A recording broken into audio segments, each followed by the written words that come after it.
Ai, não me pergunta isso. Foi os piores 6 meses da minha vida, não a realização, o pós, né.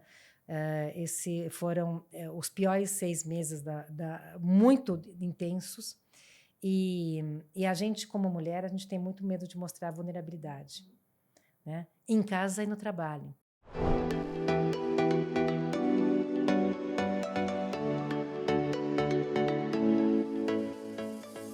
Olá, sejam muito bem-vindas e bem-vindos a mais um episódio Mulheres do Agora, especial Mulheres no Conselho.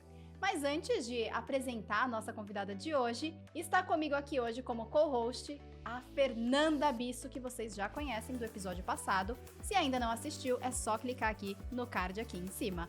Fê, seja muito bem-vinda. Obrigada, Sadna, pelo convite. Só resgatando um pouquinho, eu sou sócia da Startse e cuido dos produtos offline que acontecem aqui, ou seja, as coisas presenciais. A Fê é que faz tudo que é offline acontecer aqui. Boa, e a nossa convidada de hoje é quem? A gente tá com a Rosana Sadir, que é a nossa expert no Board Program. Ela dá uma das aulas que é a mais aguardada aí, que é justamente sobre como começar essa carreira, como ingressar nesse mercado que é tão difícil, principalmente quando a gente tá falando, que é a temática de hoje, de mulher. Muito que bem. E ela é estrategista, CEO, liderou projetos de transformação e operações em toda a América Latina ao longo de sua carreira e, como a Febisso disse, é conselheira de administração. Seja muito bem-vinda, Rosana. Muito obrigada, meninas. Tão bom estar aqui com vocês na Startse, no online e no offline, viu? Obrigada pelo convite. Maravilha. E, Rô, nada melhor do que você mesma se apresentar. Quem que é a Rosana? Com muito prazer. Olha, eu costumo dizer que eu construí minha carreira em 3 ciclos. O primeiro ciclo foi estrategista. Eu sou formada em administração pela USP, fiz MBA na Itália e nos Estados Unidos, a Bocconi e Kellogg. E quando voltei, comecei minha carreira assim, logo com a McKinsey, entrando nas áreas de estratégia. E aí trabalhei na McKinsey, Monsanto, Editora Abril e Avon. Na Avon, como diretora de estratégia do Brasil, diretora de estratégia para o cluster andino, baseada na Colômbia, e depois diretora de estratégia digital para toda a América Latina. A América Latina é o meu quintal, né? Porque eu sou brasileira argentina, então espanhol é meu primeiro idioma, tanto quanto o português. Então eu me considero latina dos dois lados, né? O hispano e o brasileiro. Então esse foi meu primeiro ciclo, 13 anos como estrategista. E aí eu trabalhei muito a questão do aprendizado de uma visão de longo prazo, né? Entender qual que é a situação da empresa, quais são os caminhos estratégicos que a empresa pode ter, como implementar isso a partir de um plano de ação e gerir projetos para que isso ocorra, né? Então, isso do ponto de vista profissional e do ponto de vista pessoal foi a vivência internacional e aprender a lidar com trabalho e família, né? Porque as pessoas falam trabalho versus, e não dá para ser versus, tem que conciliar ambos. E eu tive 3 filhos como estrategista. Então, meu primeiro filho foi minha primeira posição de diretora, e o meu terceiro filho, 1 mês depois de nascer, eu comecei uma semana depois dele nascer, eu comecei o meu segundo ciclo, que foi como CEO. Então, uma semana ele tinha nascido, eu recebi a proposta para ser CEO. Como CEO, eu fiquei 12 anos, comecei na Avon do Equador, depois Avon Chile, e aí como head da Amway para a América Latina. E aí, se como estrategista você trabalha a visão de longo prazo, como CEO você tem que trabalhar a execução. Você tem que trabalhar a entrega de resultados, de vendas e bottom line, e a todo mês, e a todo trimestre, e a todo tempo, né? Então, você tem que ir entregando isso toda hora. É o que a gente hoje conhece, na palavra da moda, como ambidestria. A capacidade de trabalhar uma transformação de longo prazo e resultados já, né? E aí, eu, obviamente, também fui gestora de pessoas e trabalhando como presidente da América Latina, tendo 5 GMs debaixo de mim, líder de líderes, que são outras competências, né? Então, foram 12 anos como Avon Equador, Avon Chile e América Latina pela Amway. E há 4 anos eu deixei a carreira executiva e eu me dedico a conselhos, trazendo toda a expertise de negócios e a expertise de governança para diversos setores, tipos de empresas e geografias, né? Então, eu estou em empresa de capital aberto, fechado, público, multinacionais e familiares, conselhos internacionais, e aí em vários setores, tecnologia, varejo, bens de consumo, private equity e infraestrutura. Maravilha. Rô, você trouxe aqui muito a questão familiar também, né? Poxa, ali nos principais momentos que eu assumi cargos altos foram momentos que eu também tive meus filhos. Conta um pouco como que foi essa experiência, Fê, se você quiser complementar algo também. A Fê é mãe, né? Sou mãe recente, na verdade, tenho uma menininha de 9 meses e tô entendendo como é fazer essa equação aí, né, de servir uma... Fê, é possível.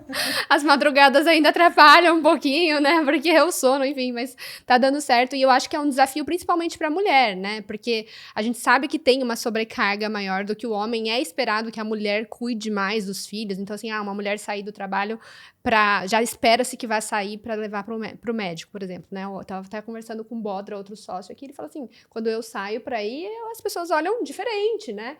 E aí, então, a sociedade ainda tem esse movimento e essa visão, esse ponto de vista, né? Queria saber como é que foi para ti e como que você contornou os principais desafios e até já finalizar assim, se tiver uma dica, sabe? Não só para mim, mas imagino que tenha outras pessoas passando por esse momento.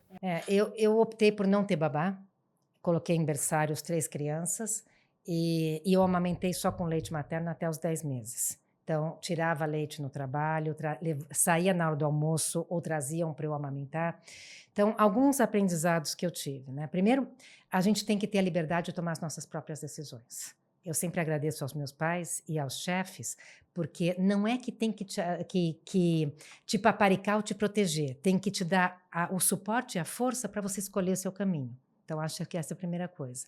A segunda é que as responsabilidades, elas são compartilhadas. E uma vez, gravando um podcast, um amigo que era o entrevistador me disse, Rosana, me dá uma dica, como é que eu ajudo mais a minha esposa em casa para equilibrar isso? Eu falei, começa tirando a palavra ajuda. Porque quando você divide responsabilidades, você é corresponsável. Você não está ajudando o outro, nem é delegado para o outro, né? É como no ambiente de trabalho. Você é diretora de marketing, você é diretora de vendas. Cada uma tem sua responsabilidade e sabe que tem que trabalhar juntos. Mas uma não é subordinada à outra que você delega ou ajuda, né? Então, esse trabalho conjunto é muito forte. E nós, mulheres, temos que entender que nós não somos mulheres da maravilhas. Nós somos Liga da Justiça. Então, a gente tem que ter uma rede de outros heróis que nos apoiam nesse processo. E todos com o seu papel e sua responsabilidade, né? Então, no meu caso, eu tive 4 promoções em 3 gravidezes. Eu já falei, primeira vez como diretora, primeira vez como CEO. Eu estava expatriada na Colômbia, com uma família na Colômbia, quando me ofereceram o Equador, e meus filhos em ano letivo. Então, eu tive que deixar as crianças, os 2 mais velhos, na Colômbia com o marido, me mudar para o Equador com o bebê, sair toda sexta-feira às 5 da manhã para chegar à meia-noite e todo domingo às 5 da manhã para chegar à meia-noite o trajeto Quito, Bogotá, Medellín, né? E tudo bem, é aquela coisa que você sabe que você está passando por um período que você vai entregar, você vai vencer e depois as coisas vão se acertando no caminho, né?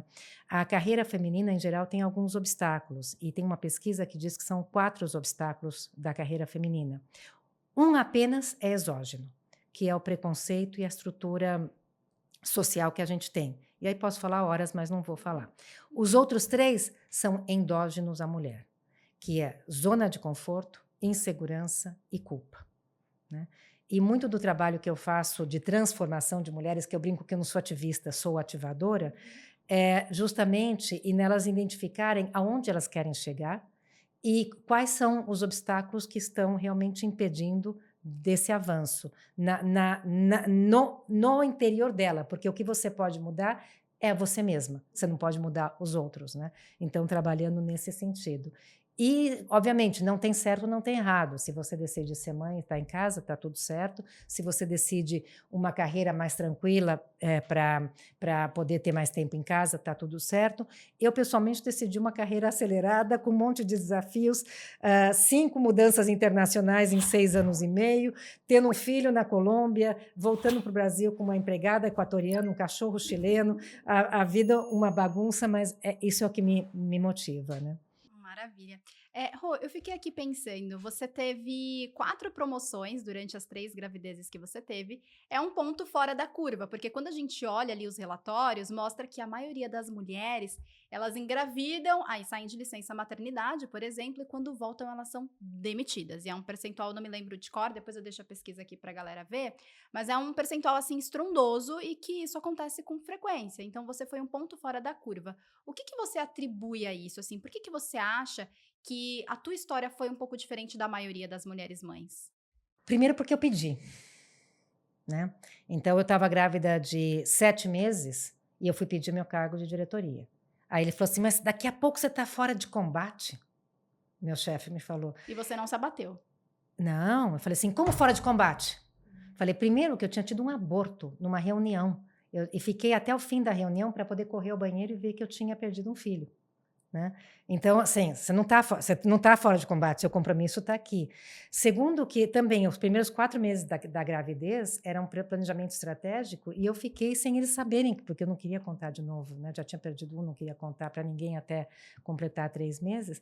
E eu fiquei com náuseas, com mal-estar, com tudo, trabalhando sem ninguém perceber. Falei assim, se você não percebeu no pior estágio da minha gravidez, por que eu vou estar fora de combate agora? Né? E aí ele refletiu e ele me chamou depois e falou assim, o cargo é teu. Então, pedir, ter clareza do que você quer é fundamental. E, obviamente, entregar. Né? Compromisso, entrega e tudo isso é vital. E quando as pessoas sentem a sua motivação e a sua competência, né? O famoso skill eu, aí as coisas acontecem. Maravilha. E aí, como que foi ocupar esses cargos altos, sendo uma mulher? Porque ainda é minoria as mulheres em posições executivas. Como que foi? Como que você, assim, teve que lidar com seus pares, tanto diretos como indiretos? Acho que todo processo de liderança é um aprendizado. Né? Então, a minha primeira etapa como líder foi emular comportamentos masculinos. Os homens falam alto, falam forte, são assertivos, e quando eles têm essa atitude, eles passam uma imagem de liderança, de confiança, de poder. Uhum. Se nós mulheres temos a mesma atitude, isso me aconteceu, e eu fiz uma pesquisa com 200 mulheres, literalmente, e as 200 levantaram a mão, né? Se todas nós, em posições de liderança, a gente emula o comportamento masculino e tem o feedback ou de ser muito agressiva, arrogante, ou de ser desequilibrada, falta de inteligência emocional. Então, o meu primeiro processo de liderança foi aprender o comportamento masculino, e aí eu quebrei a cara. Né? E focar muito em resultados. No meu segundo processo de liderança, que foi gerir pessoas, realmente, eu aprendi que toda transformação, eu sempre fui agente de transformação, trabalhando crescimento acelerado, transformação digital, lançamento de novos modelos comerciais, reestruturação, turnaround. Então, sempre foi um momento que eu entrar e transformar um negócio. A primeira vez eu foquei no resultado, na segunda eu entendi que eu tinha que focar nas pessoas. Que toda transformação só ocorre se as pessoas estão com você. Então, todo o meu esforço foi sair do que todo mundo chamava Rosanna Get Things Done, a Rosanna faz acontecer, para que as pessoas entendam que Rosanna know how to get things done. Né? Que é o como, que é o treinamento, a motivação, o empoderamento, e não o trator. Né? Então, essa foi minha segunda fase de liderança, onde eu estabeleci minhas metas do que eu tinha que desenvolver pessoalmente, o que eu não tinha, né? Poder de influência e não de autoritarismo, ser referência. Então, eu fiz uma série de metas e planos de ação com matriz de influência, quem que eu tinha que influenciar, quais os argumentos iam pegar, como e quando, e eu ia fazendo to-dos mesmo. Né? E o meu terceiro processo de liderança foi ser líder de líderes. E aí eu aprendi que para ser líder de líderes, você deixa o modelo da liderança do general, que está na frente da tropa, para ser o que eu chamo liderança do pastor. Estabelecer a direção e deixar com que a equipe encontre seus caminhos, né? Muito legal. Eu queria puxar o que você falou de competência, principalmente porque eu sei que na sua aula você fala muito sobre isso e sobre a diferença entre as suas competências enquanto executivo e enquanto conselheiro. Eu queria que você navegasse um pouquinho assim por esse mapa aí e contasse pra gente quais são essas diferenças e por que elas são tão relevantes assim. Com certeza. A carreira executiva é totalmente diferente do que a gente chama de conselho, né? Porque a carreira executiva, você tem uma carreira. Você está numa posição e você já visa outra, você tem um crescimento. O conselho não é carreira, é um mandato. Você está lá com um período definido de tempo, que pode ser renovado ou não, e está tudo certo se não for, não é sinal de incompetência, é política interna da companhia, é momento, é necessidade, são uma série de fatores, né?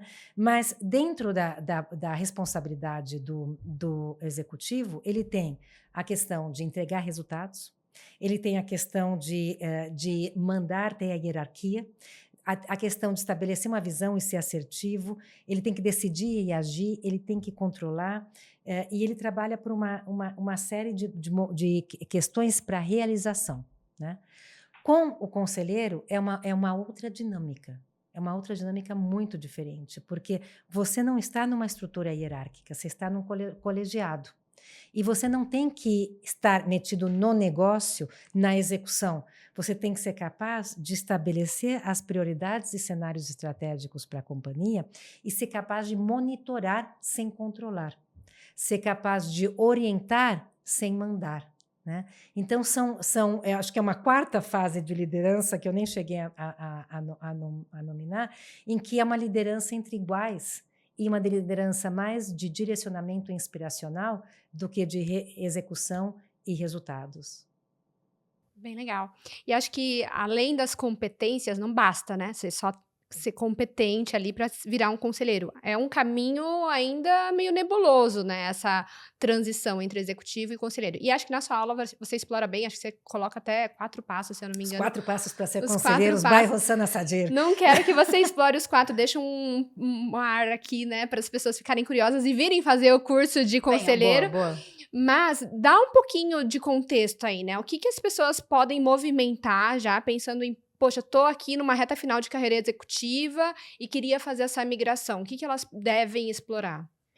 Basicamente, a palavra-chave é a que você capturou e disse tantas vezes, é competências, né? As organizações, elas têm uma necessidade e um momento de vida. Então, o que elas buscam no conselho são competências para poder ajudá-las a encontrar sua direção estratégica. Essas competências podem ser várias, mas isso já muda no seu storyline. Então, no seu storyline como prospect, a gente está acostumado como executivo a dizer, eu entrei nessa empresa e eu realizei isso, e eu fiz isso, e aí eu tinha isso como minha responsabilidade, e você vai baseado nas realizações. Como conselheira, é uma entrevista baseada em competências. Então, o que eu sei, o que eu conheço, o que eu vivi, que pode ajudar a organização, e o que eu sei que a organização está passando, que eu posso complementar, né? Então, é a sua complementaridade de competências para o momento da organização e dentro do colegiado que a organização está montando. Então, às vezes, ela tem um especialista em finanças, ela tem um especialista em recursos humanos, e aí eu entro com estratégia, gestão, negócios e toda a parte realmente de provocar, estruturar e discutir, né? Então, essa é o meu DNA. Mas em outras, me perguntam como é que você faz a gestão de mudança. Então, aí eu tenho que ir com uma pegada de mais mudança, de apoio, de desenvolvimento e mentoria de executivos. Tem outra que está com a corda no pescoço, com uma estrutura financeira, o endividamento, etc. Então, você tem que vir com as suas habilidades financeiras. Como é que a gente estrutura um fluxo de caixa? Como é que você faz? Quais são as ferramentas dentro do fluxo de caixa que você pode mover para te dar uma maior liquidez? Então, você trabalha essas várias competências de acordo com o momento de cada empresa e aí você vai construindo o seu storyline. Beleza. Acho que uma outra coisa que você comentou na sua aula, vou dar mais um spoiler, vai? E eu não falei dos 4 passos, então não falou, quer saber mas eu vou dar venha. mais um aqui, ó. Uma das coisas que você falou, mas enquanto atitude que me marcou muito, foi a questão do networking. Eu queria que você contasse como que você fez, porque me chocou um pouquinho, assim, falar de como você realmente, aquilo que você comentou no início, né? Você tem uma lista, e aí acho que você fez uma planilha, se eu não me engano, para o seu networking, e foi também fazendo check, assim, né? O que você precisava fazer, não sei se era semanalmente, mensalmente. Conta um pouquinho como você explorou. Foi Foi ela. Eu já tinha comentado no outro episódio aqui, não, então. É que sempre te dizem que você tem que fazer a sua rede de contatos. Então, eu planilhei. Aí, a minha planilha tem três pastas, né? A primeira são headhunters. Aí, eu tenho 150 headhunters listados. E não são aquela lista de headhunter que você pega e pluga. Não, são pessoas com quem eu sentei, tomei café, conversei, conheço e me conhece, né? Então, são 150. Aí, a minha segunda pasta era fundos de private equity. Ontem eu adicionei algumas, então eu sei quantas eu tenho. São 50. Pessoas que eu contatei, me conhecem mais ou menos. Então, tem algumas que eu sei que eu tenho que aprofundar, outras não. Então, são listas que você mantém ativas. E aí, a terceira era o que eu chamo de hub persons. Pessoas chaves que te ajudam como influência, como indicação, como decisão. Então, são as pessoas que podem te ajudar a potencializar as suas oportunidades. E aí, eu parei quando eu cheguei em 300.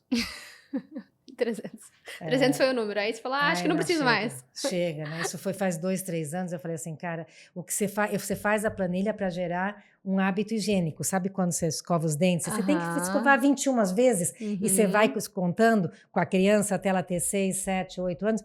Depois ninguém mais fica contando 21 vezes. Então foi mais ou menos esse hábito higiênico que eu estabeleci. Muito bom. E para quem não tem essa planilha, por onde começa? Faz a planilha? É obrigatório fazer a planilha na sua cabeça ou não? Assim, como é que a gente coloca isso como um to-do, uma disciplina e realmente alavanca esse networking? Porque, por exemplo, hoje a gente tem as redes sociais, né, que nos promovem aí de um jeito simples. Mas acho que não é só isso, né? Não. Eu acho que a rede social depende de cada pessoa, tá? Para mim, a rede social é consequência, não é causa. Tem pessoas que usam rede social como coluna social, lembra? As colunas do Zósimo, sei lá, do Israel, não sei das quantas, que toda semana aparecia abraçado um monte de gente com outra. Então, eu não gosto, eu não sou dessa, eu não gosto para mim. Eu respeito quem faz, cada um é livre para fazer o que quer. Tem outras que fazem conteúdos e newsletters e põem toda semana, né? Eu tenho uma política para mim que funciona para mim. Eu não acho que isso seja para todos. Que é realize, faça, participe e coordene e ativa ou passivamente esteja na liderança de coisas. Então, o que eu trago para o meu LinkedIn, que quem quiser fique à vontade de me seguir, Rossana Sadir, é o que eu faço realmente. Então, para mim, é uma vitrine do que eu fiz. Não uma vitrine para aparecer com outras pessoas abraçadas ou outras coisas. Eu admiro muito quem produz conteúdo. Eu também produzo de vez em quando, mas eu não consigo ter essa regularidade de uma vez por semana ser inteligente o suficiente para poder... Até tenho um monte de ideias, mas eu não tenho tempo, os astros não se confabularam para eu poder produzir conteúdo toda semana, né? Porque é difícil, as pessoas pensam que produzir conteúdo é fácil e não é. Precisa ter uma análise por trás, precisa ter algo autoral, precisa ter uma construção de texto que fisgue ali, pegue a atenção da pessoa e que ela fala, poxa, olha isso que a Rossana escreveu, só ela escreve, nunca tinha visto em nenhum lugar. É isso, um pouco de ineditismo, né? Porque, assim, eu até li um texto de um amigo meu recentemente, em que ele falava da necessidade que as pessoas têm que se expor com a profundidade de um pires, né? Então, assim, se você vai estar lá para juntar um monte de quebra-cabeças cacoalho, de um monte de gente e mostrar lá, só se mostrar, não é para mim, né? Então, quando eu entro, eu gosto de trazer uma reflexão própria, um pensamento, uma ideia, algo meu, efetivamente, né? Meu pai costuma dizer que a gente tem um oceano de conhecimento com um palmo de profundidade, né? Então é muito isso, às vezes a gente acaba olhando muito mais do mesmo, né? E você fala assim, tá bom, mas e aí, né? E o que você... E desde executiva, eu sempre falei que eu não queria ser nem um retângulo deitado, que é essa amplitude e pouca profundidade, nem um retângulo de pé. Alguém que conhece muito de uma coisa só, né? Que eu preferia ser um quadrado. Então, ter amplitude e profundidade suficiente para poder agir. E é assim que eu costumo construir, inclusive, a minha agenda de aprendizado contínuo. Maravilha. E Rô, hoje a gente tem ali o percentual mais ou menos de 15 mulheres que fazem parte de conselhos em empresas. Eu queria assim que você explorasse um pouco quais são os desafios para mais mulheres ocuparem essas cadeiras. 15% de 15% mulheres. de mulheres. Você falou 15 mulheres. 15%. São 15% de mulheres em uma das pesquisas da Bolsa, das companhias abertas na Bolsa, né? São vários os desafios. Eu acho que, primeiro, você ter o network real para isso, porque, na verdade, quando você vai ver, inclusive são 15% de cargos ocupados por mulheres. É diferente de 15% de mulheres nos cargos, porque algumas mulheres têm mais de um.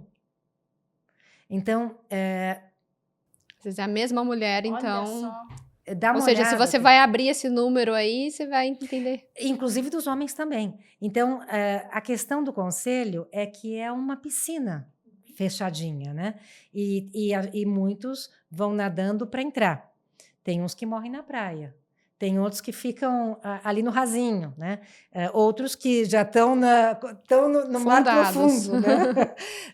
Mas, então, acho que um dos principais desafios é ampliar essa piscina para que novas lideranças, e aí tanto faz mulheres, homens, negros, LGBT, todo, assim, que haja uma maior diversidade e diversificação de pessoas, né? Então, essa é uma discussão bastante que a gente tem.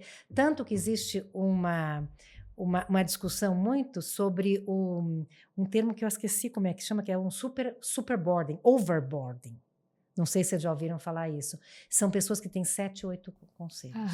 Né? Então, essa é uma discussão muito forte de overboarding, de tentar limitar isso para 4 mais ou menos, para que as pessoas possam, primeiro, não se sobrecarregar. Segundo, dar o máximo de si, ter tempo de dar o máximo de si. E terceiro, dar oportunidade para todos. Então, acho que esse é o primeiro desafio. E o segundo é ampliar o número de mulheres ativas dentro das agendas de headhunters, de presidentes de conselho, etc. E aí o IBGC tem feito um grande trabalho, e o WCD, Women Corporate Directors, na formação de mulheres para ocupar cargos de liderança. E tem até o Conselheira 101, que são mulheres negras, né? Eu fui da segunda turma desse grupo, que chama PDEC, né, Programa de Diversidade em Conselhos. Eu fui da segunda turma e já está na 8ª ou na 9ª do PDEC. Então, justamente isso, trazer mais mulheres para o conhecimento, aprendizado e vitrine para poder entrar. Maravilha, e é o que a gente está fazendo agora, né, Fê? Estamos tentando. Estamos nessa busca. A gente está chegando no finalzinho do nosso podcast, e aí eu tenho uma pergunta que me veio agora. Poxa, você ocupou muitos cargos, cadeira executiva, agora conselheira, e eu queria que você contasse ali alguns projetos que você tocou, que de alguma forma eles marcaram a tua carreira e você lembra deles como um baita marco para ti. Eu tenho meu propósito pessoal, né? Qual que que é viver de maneira intensa e feliz novas experiências, de maneira a transformar a mim mesma, aos demais e as organizações nas quais eu atuo. Então, a questão de intensidade é muito forte. A questão de feliz, eu vou trabalhar com o que eu amo, com o que eu gosto, com o que me dá prazer e com o que eu posso ajudar o mundo, né? Se você for no Ikigai. É muito forte. E a transformação. Assim, por que novas experiências? Porque quando você está no novo, que você aprende. Você não aprende fazendo a mesma coisa sempre as mesmas vezes, né? Então, eu estive sempre em geografias diferentes, indústrias diferentes, negócios diferentes, momentos de negócio diferentes. Então, Culturas diferentes. Culturas diferentes.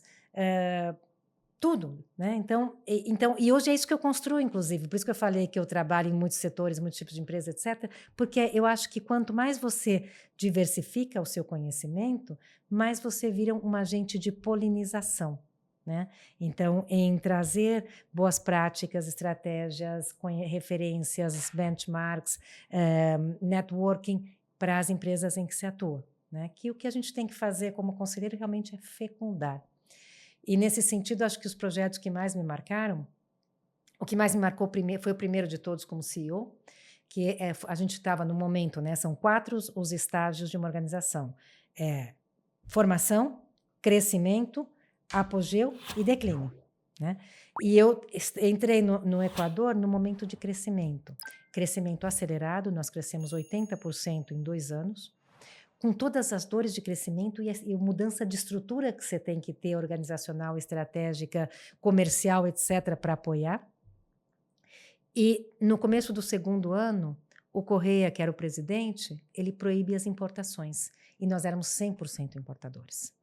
Então, aí eu trouxe toda a minha verve, primeira posição de CEO, fala sério, primeiro ano de CEO, e me cai esse abacaxi enorme no colo, né? Aí eu apelei para o que eu era boa, que era estratégia. E aí abri 4 frentes de trabalho. Uma, produção local. Em 7 semanas e 5 dias, a gente abriu 5 linhas de produção. A segunda, relações institucionais, governamentais. Então, eu falei com 5 ministros, com 3 secretários de governo. O Correia nos nomeou em cadeia pública de televisão, porque a gente fez muito trabalho.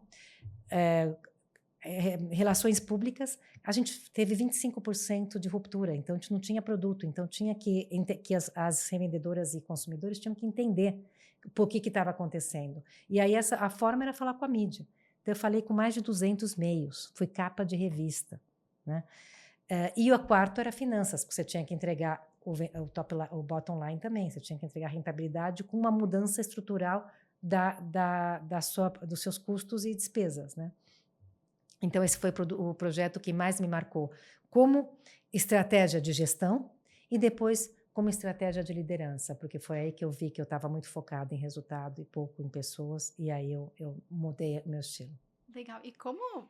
Posso? E como que foi cuidar da saúde mental em meio a tudo isso? Ai, não me pergunta isso. Foi os piores 6 meses da minha vida. Não a realização, o pós, né?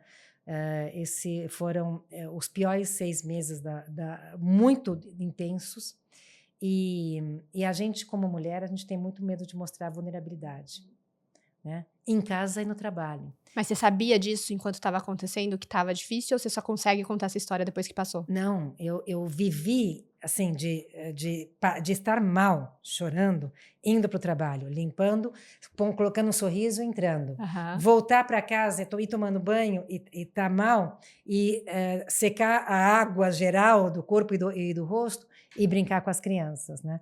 Porque meu ex-marido não estava nem lá, estava no Brasil preparando nosso retorno, mas então ter que segurar a barra no trabalho e em casa foi bastante duro. E isso aconteceu porque eu estava no meu processo de mudança de liderança. Então, aí eu passei pelo método científico, né? Tese, antítese e síntese. Então, eu estava com um coach que me perguntou 3 vezes, quem é você? Na primeira, eu fiz uma dissertação de 2 páginas, dizendo quem era eu, por que eu era assim, o que era bom, o que era... tese. Aí, dali a 1 mês e meio, ele falou assim, escreve de novo, quem é você? Eu falei, mas de novo? Ele falou assim, de novo. Aí eu peguei o papel e falei, não vou escrever, isso aqui está errado. E eu comecei a caneta a me dizer, mas que serve você ser tão produtiva se os outros não veem isso, né? O que serve você ser tão... E eu comecei a me questionar e a me destruir, né? No sentido de, você está se achando tudo isso, a última bolacha do pacote, mas os outros não estão vendo, né? Então, aí foi a antítese. E depois de 3 sessões, ele de novo para mim, Rossana, quem é você? Eu falei assim, cara, se você não entendeu da primeira, da segunda, agora você vai entender, né? Aí ele falou, não, volta com esse exercício. E aí veio a síntese, que é o meu propósito. Então, eu tive que lidar com toda essa saúde mental sozinha, inclusive sem nem o apoio do meu ex-marido, porque ele estava aqui, com muito apoio de um coach, né? E com a convicção de que eu estava no fundo do poço, mas eu dizia, eu estou num casulo, daqui eu saio borboleta. Então, mirando sair, né? Então, foi um período de... Por isso que a questão de, nos seus momentos mais desafiantes, é quando mais você tem que aprender. Falam que a gente aprende ou no amor ou na dor, né? E acho que foi legal que você fez a pergunta antes de mim, porque eu ia entrar justamente no que você falou agora, no propósito, porque eu não conhecia esse seu propósito, ainda não tinha ouvido. Achei muito legal, porque ele é bem completo, assim, né? Normalmente a gente fala numa frase curta, assim, mas que existe essa busca agora, né? Virou esse quase que um modismo até, uma banalização dessa palavra, que acho que é tão poderosa, do propósito. Tá todo mundo buscando o seu propósito, e eu queria saber... Você contou um pouquinho desse processo, né? De como foi encontrá-lo. Mas você sempre teve a clareza dele? Ou ele veio justamente nesse momento de dor, com essa maturidade? Como que é? E o que você pode deixar também para quem está assistindo? Eu sou estrategista. Trabalhei toda a minha vida em planejamento estratégico. E meu ex-marido, ele tem um background muito parecido comigo. Ele também é estrategista. Também é ex-McKinsey, de lá que a gente se conheceu. E em 2003, eu fiz um curso sobre o seu planejamento estratégico. Falei, caramba, eu venho fazendo sei lá, eram 8 anos, planejamento estratégico para os outros, e eu nunca fiz para mim. Então, nós sentamos, eu fiz o meu, ele fez o dele, e a gente fez junto de família. Então, nesse planejamento estratégico estavam minha missão, minha visão, meus princípios e meus valores, estavam as minhas metas de 2 a 5 anos, as metas dele, e aí a gente cruzou, e daí que veio as metas dele estavam morar fora do Brasil. Então, a gente fez o plano para ser expatriado para o primeiro que acontecesse, e foi para mim. Então, mas era a meta dele, né? Então, sim, quando veio o meu propósito em 2010, que foi 2009, que foi esse daí, eu já construí sobre algo que eu já vinha construindo antes, entendeu? Já tinha um embrião que eu fui aprimorando depois. E eu voltei a revisar em 2020, né? Porque eu queria saber o que estava no âmago do meu Ikigai, o que estava no âmago do meu propósito. E aí eu vi que era essas novas experiências e a transformação. Muito bom. E só para fechar também, voltar um pouquinho na pauta de conselho, conselheiras, enfim, a Rosana tem uma frase que ela fala no final da aula dela, mas que o início dela é muito famosa já nesse meio de conselheiros, que é o nose in, hands out, certo? Acho que todo conselheiro ou quem almeja já ouviu em algum momento, enfim. E aí você faz um complemento. Eu queria que você falasse um pouquinho sobre ela. Nose in e hands out significa que o conselheiro ele tem que estar com a cabeça metida no negócio, mas ele não tem que pôr as mãos. Então, é essa questão que eu estou dizendo, que é visão, direcionamento, orientação, mas não execução e gestão. Só que numa sociedade que a gente vive, num momento econômico, e em muitas empresas, que são, em especial, empresas familiares, cada vez mais é difícil você dizer, o conselho chega, trabalha um dia com os diretores e vai embora, né? Cada vez mais você tem que trabalhar integradamente. Então, a frase que eu digo sempre é nose in, hands out, mas cotovelos na mesa. Porque você tem que estar próximo o suficiente para dar a mão quando ele precisa, para dar um empurrão, para fazer um braço de ferro ou dar um abraço, né? Então, essa questão de, tá bom, não põe a mão no negócio, mas põe a mão na direção, põe a mão nos executivos, que são os que têm que oriente-os, mentore-os, desenvolva-os para que eles possam fazer o que eles têm que fazer. Maravilha. Agora, bora para o nosso quadro fixo e aí a gente fecha? Vamos lá. Rô, a gente tem no final um quadro fixo. São 3 pilares. O primeiro é o na prática. A gente solta alguma situação fictícia e você conta como você lidaria com ela. Vou deixar desta vez você pensar em uma, Fê. Meu Deus! Ela pegou a gente de surpresa, Nossa, Fernanda. supetão. A outra é tendência ou fracasso. Eu vou jogar uma palavra e você vai falar se é tendência ou fracasso e por quê. E a última é uma dica de livro, de filme ou de série. Pode ser um só, mas ou livro, ou filme, ou série. Na prática, então, vamos lá. Vamos. Situação fictícia, que não acontece nunca. História de diversidade.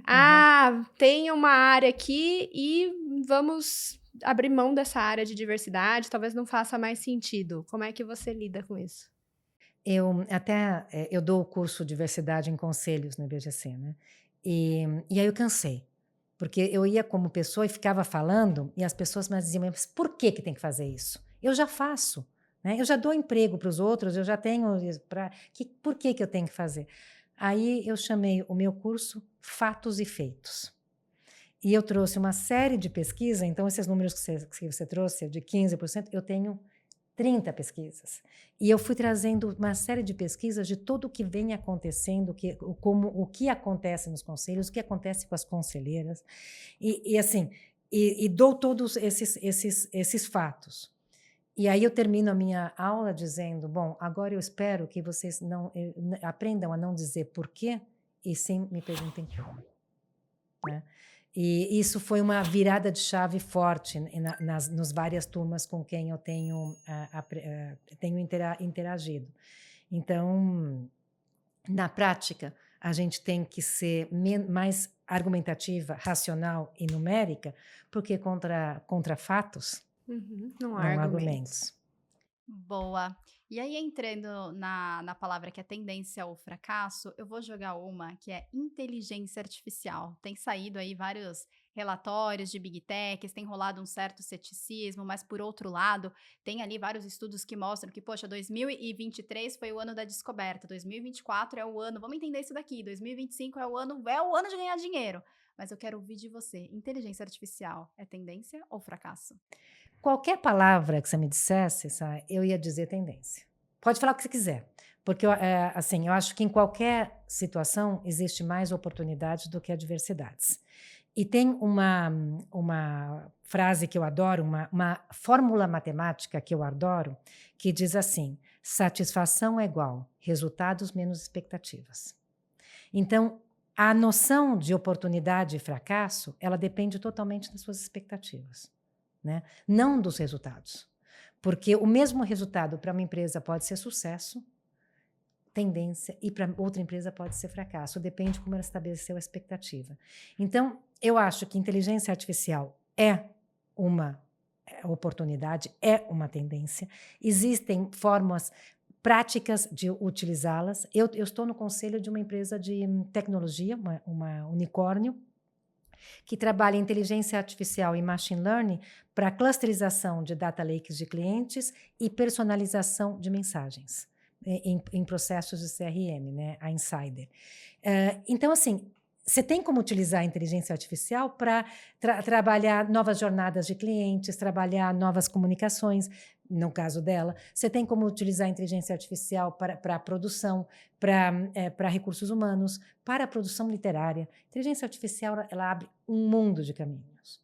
Agora, se prometeu muito, se investiu muito.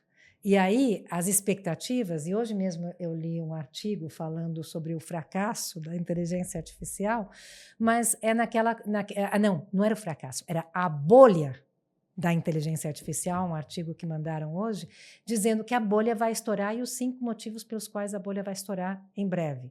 Mas por quê? Porque as expectativas, o dinheiro, correu solto de uma forma exagerada. Né? Então, mesmo assim, eu acho que tem uma oportunidade imensa. Maravilha. E para a gente fechar, uma dica de livro, de filme ou de série? Olha, vamos para o pessoal e profissional.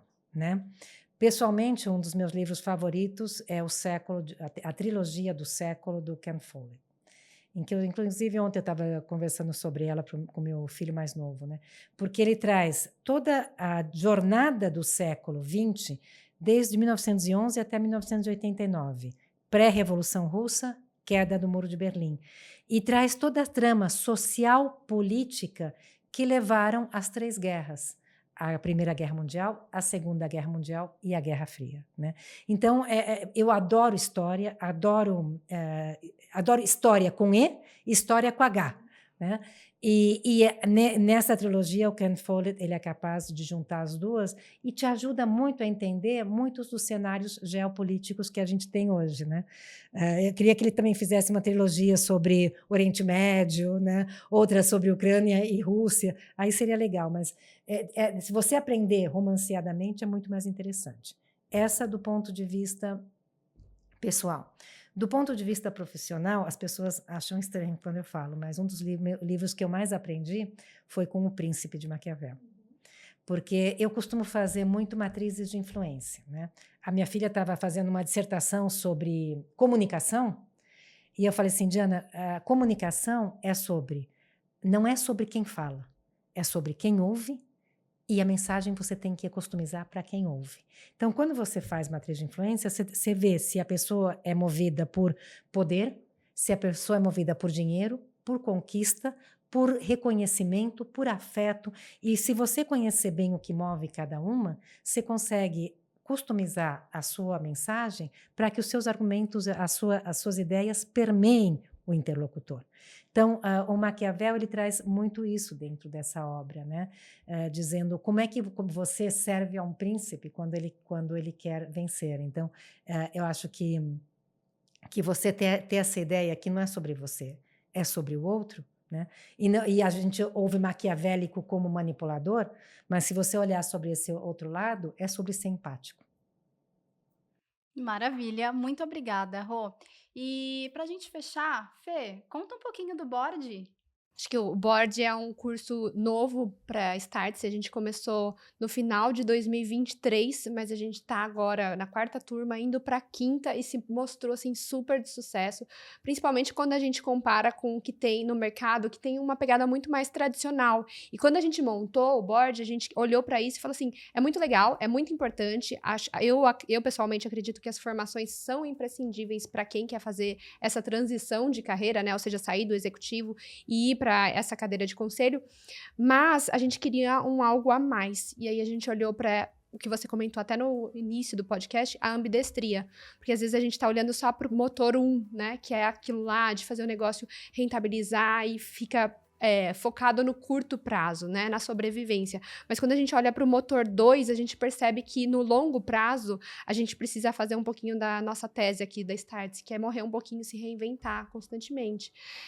E o Board, ele tem 3 encontros, né, a gente faz esse curso durante 5, 6 meses aí, dependendo da turma, são 3 encontros presenciais de 2 ou 3 dias cada, e em cada um desse encontro tem o foco de olhar para o motor 1, mas também girar o motor 2 de forma simultânea, né? Porque às vezes a gente coloca lá o motor 2, mas vou olhar para isso no trimestre que vem, vou olhar para isso no ano que vem, e aí como é que a gente consegue fazer com que essa engrenagem gire junto aí? Então é isso, quem quiser saber mais pode entrar em contato com a nossa equipe, e acho que a Rô deixou um gostinho aí, né, de um pouco da aula dela, que é uma professora cativa aqui do nosso Board Program. Então quem quiser reencontrá-la presencialmente aqui, eu convido a vir fazer o nosso curso de conselheiros da Startse. Maravilha! E contem pra gente o que vocês acharam do episódio de hoje. Deixem aqui nos comentários. Rô, mais uma vez, obrigada. Fê, muito obrigada. Eu agradeço. Um prazer estar com vocês. Obrigada, gente.